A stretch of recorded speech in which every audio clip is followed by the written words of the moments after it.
They don't turn you upside down, they don't twist you around, and they don't look like metal monsters. But for sheer excitement, nothing can replace the classic wooden roller coaster. Once considered an aging relic from the past, the wooden coaster is making a comeback, and it's bigger and better than ever before. At the center of this revival is the Philadelphia Toboggan Company, located in Lansdale, Pennsylvania. From a warehouse full of raw materials, the Toboggan Company builds handcrafted cars for wooden roller coasters. The construction process spans a period of 6 months, from the ordering of raw materials to the car's final assembly. All materials must meet strict safety standards. Every component of the car is cut, drilled, and assembled by hand, right down to the wheels. Wheel assembly is a precise science. Clearance of the ball bearings inside the wheel, as well as the correct amount of lubrication, is vital to the speed of the car.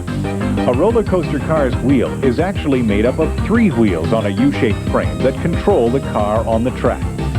Final stage of the manufacture is really the shortest stage, and that's the cars being assembled. Somewhat similar to the assembly line of an automobile, for example, where we start with a basic chassis, and then all the components are added to the chassis one by one. And each step is thoroughly checked. Each nut and bolt connection is checked with all kinds of torque wrenches, just to make sure that everything is just so. The assembly of the car chassis takes about 1 week. The cars are then checked and rechecked for safety. Once the inspection is complete, the cars are ready for a ride of their own to a new home. That new home is Hercules, the world's tallest wooden coaster, at Dorney Park in Allentown. Constructed with 15 tons of nails and enough lumber to build 22 houses, this massive structure features a 155-foot drop capped off by a 60-degree bank turn and speeds of nearly 70 miles per hour. Once they've reached their destination, the cars are unloaded carefully from the flatbed. A ride more perilous than the roller coaster itself awaits the cars, as they are hoisted up by crane for placement on the track. The cars will be tested with sandbags as passengers before anyone is allowed to ride the coaster. A lot of people ask me what keeps the cars on the track. There's 3 sets of wheels. The first set is an underwheel. It holds it on the track when it goes over curves. The second set is a side friction wheel for when it goes around curves. It follows the track around. The third set is a tractor wheel, which the car basically rides on for the entire ride.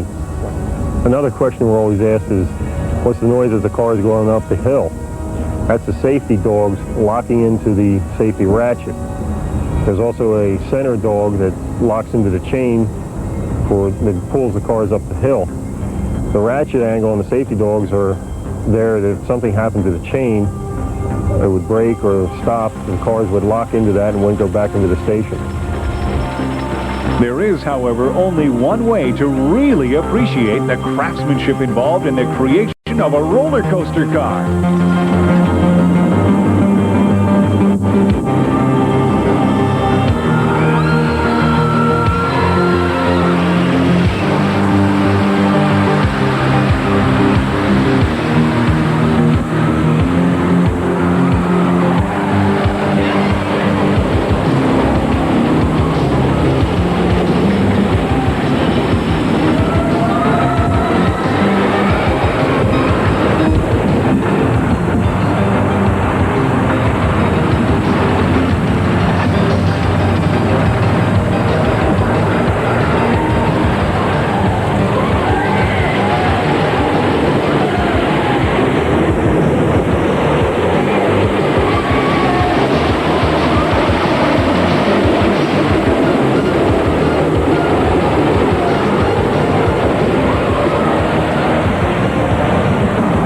In its 90-year history, the Philadelphia Toboggan Company has grown from a small carousel company owned by a local beer distributor to become a major force in the roller coaster industry, providing joy for millions of riders throughout the world.